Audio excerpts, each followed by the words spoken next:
January is probably my best reading month in my life. Hi guys, this is Dan. Today let's talk about all the books that I have read in January, the first month of 2024. I have set a goal last year that to read at least 4 books in a month, and I think I hit this goal really hard. In total, I have read 6 books, which is a total surprise to me. Every single one of them is fantasy because I love reading fantasy books. Some of them are sequels to books that I've read in last year, some of them are short novellas, and some are the first books of a series. By the end of the video, I will do like a tier ranking of all the books that I have read in a month, because I am not good at giving out any stars, especially when you don't quite enjoy a book. So stay tuned to it. How would I rank my books I've read in January? By the way, if you haven't, check out my Instagram for a more frequent story update of the books that I am currently reading, or perhaps reels post about books that I've recently bought, recently received, maybe some like interesting content over there. So if you haven't, you can follow me on Instagram. The first book I finished in 2024 is The Sword of Kaigan by M.L. Wang. I've done a separate, more detailed review about this standalone, so if you are interested in it, you can check it out after you finish this video, okay?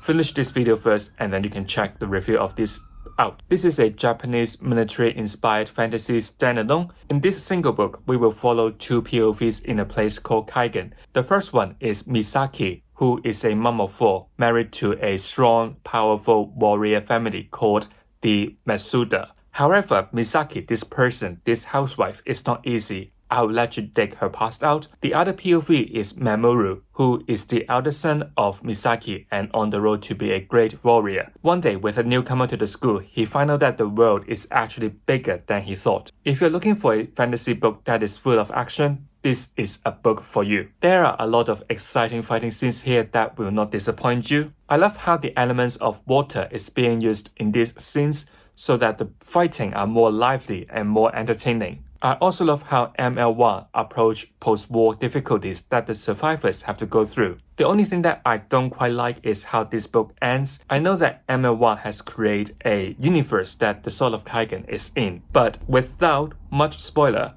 an event broke out by the end of the book that is quite likely to link to the bigger world, to this bigger universe. So my question here is, if the author has left some crumbs for future use, would you still say this is a standalone? Probably the storylines of our POVs may be over here, but this book is used for another series, another books in the future, so the ending sort of like making me confused a little bit, even though the storylines for the main characters are over. The second book that I have finished, which I am quite excited about because this has probably become one of my favorite series of all time, and it is He Who Drowned the World by Shelley Parker Chan. This is the final book of the fantasy duology Radiant King. I was quite impressed by the first book, She Who Became the Sun, last year, but this book is just whoa. It is a grim, dark historical fantasy that is based on China in the 40th century,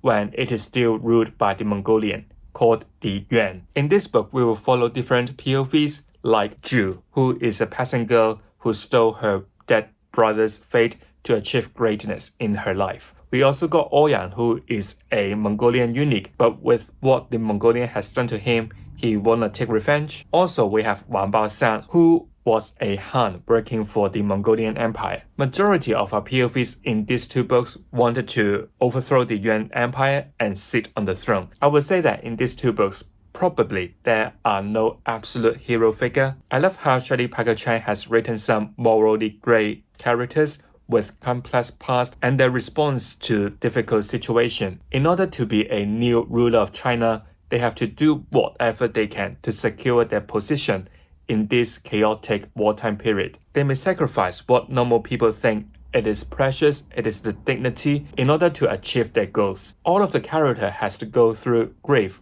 guilt, manipulation, humiliation. Also, some of the characters seem not to fit with the Mongolian standard of masculinity. It is interesting to see these different characters, how they're gonna react to these labels putting on by the others. I really enjoy reading these morally gray, imperfect characters, and also the discussion of queer identity or racial acceptance are really well put to the plot. Other than that, the Chinese cultural references here are really well done, like yin is related to the ghost and they will suck out the yang of the living human, and you could tell a person's health by looking at their qi. All these are really lovely nods to Chinese culture. So if you're looking for a grimdark fantasy, historical fantasy, this is a book that I would suggest you to pick up now. After all these grimdark, heavy fantasies, I need something that is easy to read, refreshing, perhaps a bit lighthearted. That's why I pick up Debound by Sarah El Arafi. This book is actually Ghostbra GSFF December pick in 2023, and I believe Verilud also do a special edition back in December.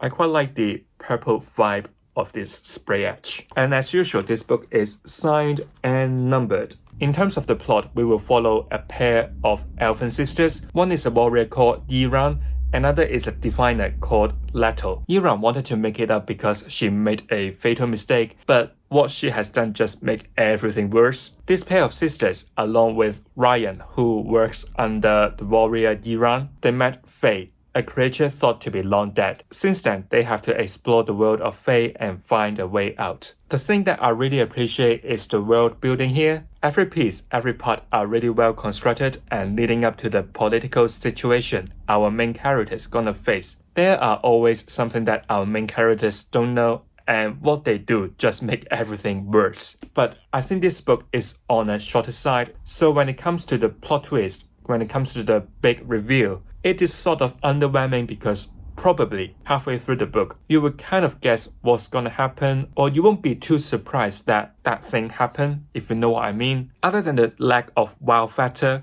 you can see that there are some pages that are filled with one-line dialogue. This doesn't just happen once or twice, but happen quite frequently. So when you read these pages, you don't get too much banter between the characters, or there are not too much substance between their conversations. Other than that, the characters here are supposedly to be adults, but sometimes their behavior are more like on the teenage side. This sometimes take me out of the context because, wow, your behavior act like a teenager.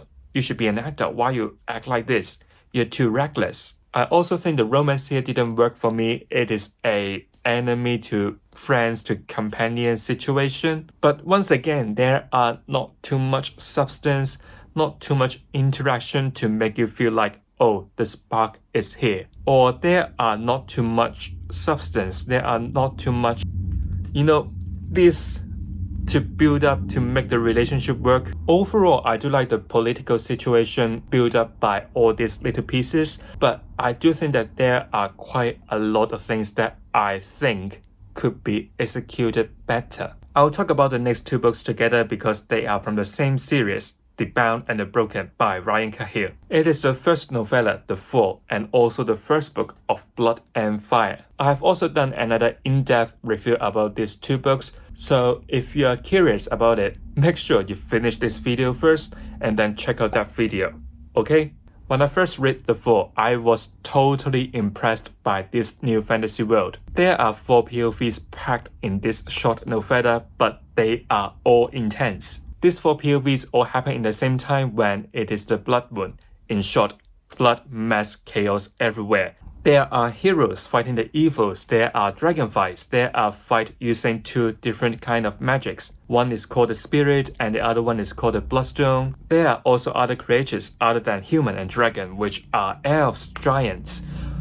Whoa, this is literally like all-you-can-eat fantasy elements packed in this short novella. Then coming to the first book of Blood and Fire, which takes place 400 years later than the Fall, we mainly follow 3 boys, Kalen, Dan and Rist, who are living in a nobody care village. They were all preparing for a test called the Proving, which is symbolizing the growth from a boy to a man. But something happened after the test, which means that our main characters have to leave their village and start a new journey. In this new adventure, our main characters will meet people in power, will meet different kind of creatures, or even engaged in a conflict that I don't think anyone would anticipate. They are no longer village boy or mans, but they have to learn so much more about what the world is actually about. Like the last novella, I really like the exciting, intense fighting scenes here. But I would say that this book reminds me so much of other classic epic fantasies like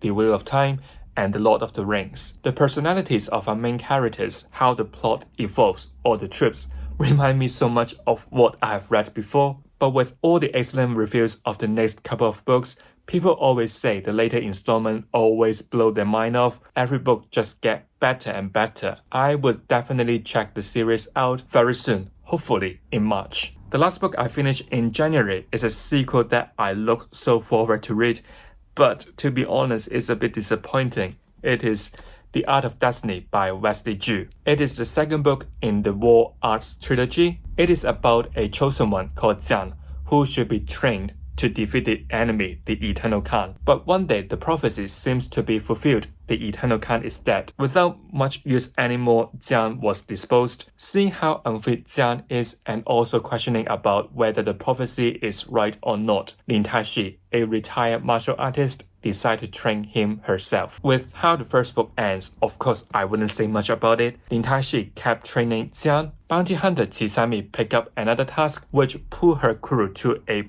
bigger political affair. Sally, who is a Kati warrior, need to find a solution to cure her health conditions. I was so excited to get back to this world because I really like the lively action scenes here and also the humor between the characters. This book, of course, did these elements really well. Wesley Ju was a stuntman and also loved classic martial art books. You could already tell with his experience he could write good, decent, exciting, lively action scenes. You can tell this book is really thick. This book is 600 pages long and the words are really tiny. You would expect by the look of it, there are lots of things gonna happen. We follow 4 POVs. Arguably, 2 of them are happening in the same proximity, but the other 2 is like 2 different sides of the world. Every chapter will begin with some day-to-day activities like going out for groceries, training under your master, eating and drinking in a restaurant to recap what had happened in the previous chapters. Such slow start follows by the build-up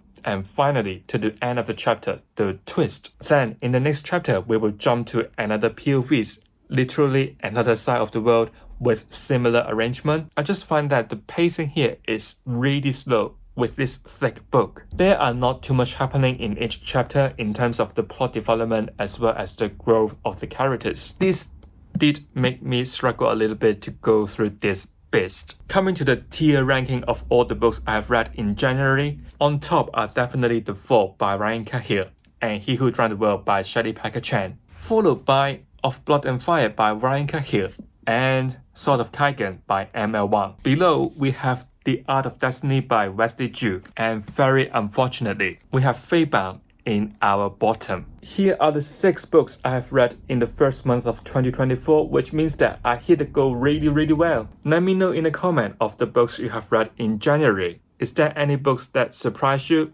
in a good way? Or would it be any D and F? I hope you all have a good start in 2024. So if you have enjoyed today's video, make sure you give it a like. If you don't want to miss any content from me, make sure you have subscribed to my channel. I will see you real soon. Goodbye.